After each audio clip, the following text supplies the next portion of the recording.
Since its humble beginnings, Google has become the world's premier search engine. But more recently, it's become even more than that. Today, it also happens to have what is arguably the most powerful and far-reaching advertising network in the world.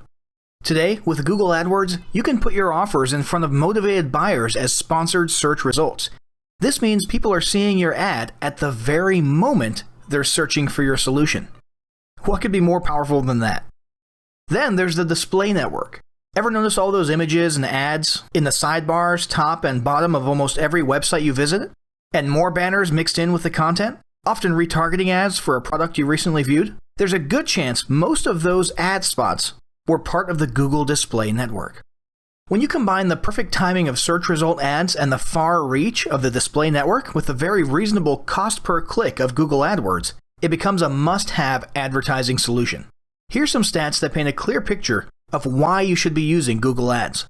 Google owns over 70% of the search market share. They officially have the world's largest ad network. Google's display campaigns reach a whopping 80% of global internet users. When people see display ads, they're over 150% more likely to search for brand or segment-specific words. And even if you're planning to just focus on organic SEO, you need to have Google Ads in the mix. Almost 90% of traffic from search ads is not replaced by organic clicks when ads get paused. For people searching with real buyer intent, the ad spots at the top end up getting around 40% of the clicks on the SERPs, or search engine results pages. And almost 100% of searchers go with businesses they see on the first page of the SERPs. So getting those sponsored results up there is a must. In case there was any doubt about the effectiveness of these ads, here's a few more stats. On average, marketers make $2 in sales for every $1 they spend on Google Ads. On mobile, around 70% of searchers take action within 1 hour, and 70% say they call businesses directly from Google Search. And yes, you can have your clickable phone number right there in the search ad. All these stats probably explain why over 70% of these businesses plan to increase their ad spend in the future. So, we've gone over why you should be using Google advertising in your business. Now let's talk about setting some goals. Establishing goals is critical to the success of your marketing. Countless entrepreneurs and businesses have set up an advertising account, run a few ads, and then let it sit untouched for months or even years. This is usually due to a lack or absence of goals. So before you even begin establishing any sort of strategy, you need to establish clear goals. Your goals should be specific, measurable, and attainable. They can be long-term, short-term, or a mix of both. Deadlines and milestones can be helpful as well. Let me give you an example. I want to increase my traffic and sales would be an example of a bad goal that will likely result in your marketing efforts petering out after a while, because there's no specifics or milestones. On the other hand, I want to generate 1,000 new leads by Christmas is an example of a good goal. It's specific, measurable, and certainly attainable. Below are some examples of the various goal categories you might be interested in for your business. First up, there's traffic to website, which usually means sales, leads, or content marketing. Probably one of the most popular goals of marketing is to funnel your traffic back to your own web properties and convert that traffic into brand followers, leads, prospects, and customers. So maybe your goal is to get people to a landing page with a free offer where they can subscribe to your list and become a lead. Maybe they're being sent to a sales page or an e-commerce store. Maybe you just want to do some content marketing and send them to your blog. Next, let's look at the social following goal. In this goal category, your aim is to build a large number of followers. This usually means likes in the case of a business or brand page, or it could mean friends if you're focusing on your personal profile. The main sought-after benefit here is to increase the number of people who will see your posts in their newsfeed. If you grow a large enough community, this can be very beneficial, and if your content is engaging enough to get a lot of traction in the form of likes, comments, and shares, you can significantly increase the range of your organic reach into people's newsfeeds. Paid advertising, either directly to your social platforms or to a page that encourages social following, can be a great way to accomplish this. Next, let's talk about brand awareness. Another goal that's less thought about might be spreading brand awareness and recognition. If you're just starting out, there's a good chance your brand might be in need of a jumpstart.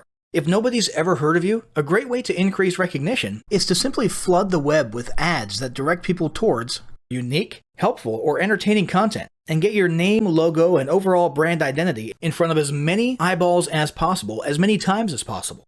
If this is your goal, you want to avoid being salesy in the beginning. Ensure you're focused almost entirely on helpful, relevant, or entertaining content. Next, there's expanding existing audiences. If you've already got an audience, your goal might be to make it bigger. Paid advertising can be used to direct traffic to viral content like a funny video that people will share.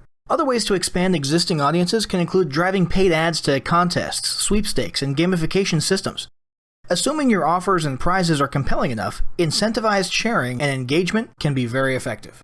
After that, there's enhancing or repairing public relations. Do you want to set your company apart in the public eye? Do you want to associate your brand with feelings of goodwill and community involvement? If any of these apply to you, then enhancing or repairing your public relations could certainly be a good Facebook marketing goal for your business. Often we hear about PR operations as being focused on damage control or repairing harm to a company's reputation. But it doesn't take a humiliating public catastrophe to make PR enhancement a good idea. This is a goal that any business can engage in.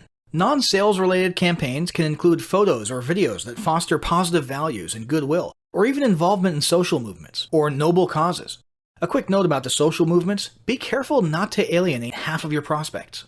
Although you may be super passionate about something and it may seem like it's worth putting your company out there in association with a certain cause, there's a good chance that a month later when you sit down to do your bookkeeping, you're going to regret it.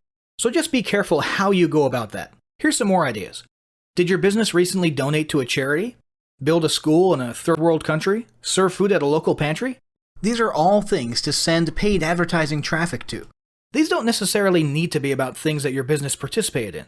They can be content about general things like a heartwarming video about helping the poor or caring for the elderly. Special holidays like Christmas, Thanksgiving, or Mother's Day also present opportunities to leverage emotions, foster goodwill, and enhance your PR. Finally, there's market research. If you're just starting your business or going down a new path, you need to learn more about your audience and your market. Paid ads can get people to vote in polls, take surveys, or even drive them to the comments section of a blog where they'll share their opinions. Ultimately, your goal should be to gather as much data as possible and come up with 1 or 2 ideal customer avatars that you can then base your marketing and product development on. All of the goals you've learned about in this section require some sort of overall strategy relying on the various types of advertising options. So that's what we'll be covering next. Now that you've got your goals established, it's time to start cranking out some quality ads. Let's look at some of the types of ads you can create and leverage in your marketing. First up, there's search ads. Search advertising is the ultimate perfect timing advertising method. These are ads that appear above, below, or next to search results. They're native ads, which means they look more or less like organic search results and blend in, except for the single word ad in a tiny box next to the URL. These ads show up based on keywords that are targeted during the ad creation process, as well as any other criteria or parameters you specified, such as geographic location. The great thing about search ads is that you're literally putting your solution right in front of people with a problem, exactly where they're looking and exactly when they're looking for it. The value of offering a product or service at the very moment someone is searching for it is obviously priceless. What's more, you only pay when people click your ad or take another specified action like calling your business. And yeah, you can set up phone call ads. So even when people don't click, you're getting free exposure with your business name and brand being put in front of countless eyeballs.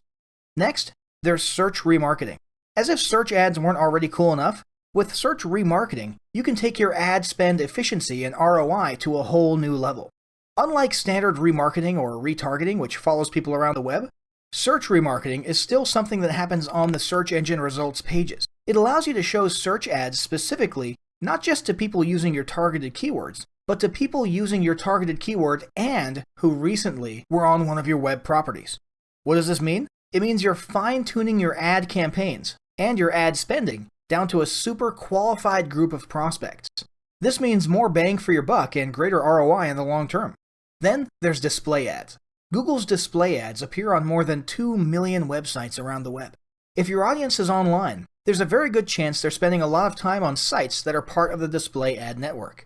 And it's not just sites. These ads are now displayed on hundreds of thousands of mobile apps. There are a few types of display ads. First, there's text. These are basic textual ads with a headline, a couple lines of text, and a URL.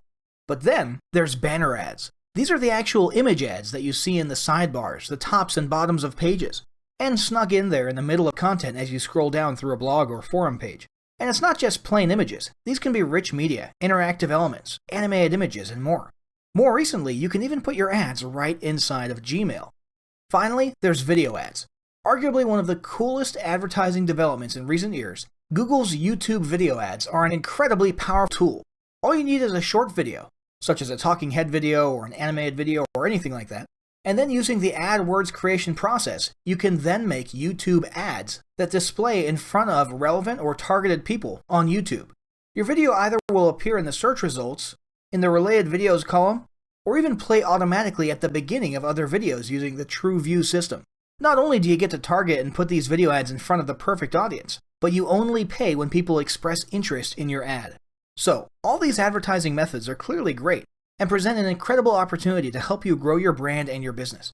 But none of this information is worth anything if you don't implement what you've learned. With that in mind, make sure you implement the steps of the following battle plan right away. Step 1. Determine your advertising goals. Step 2. Get your relevant web properties ready to receive traffic. Step 3. Do some research to determine the best keywords and other parameters. Step 4. Choose your best ad type and start creating ads.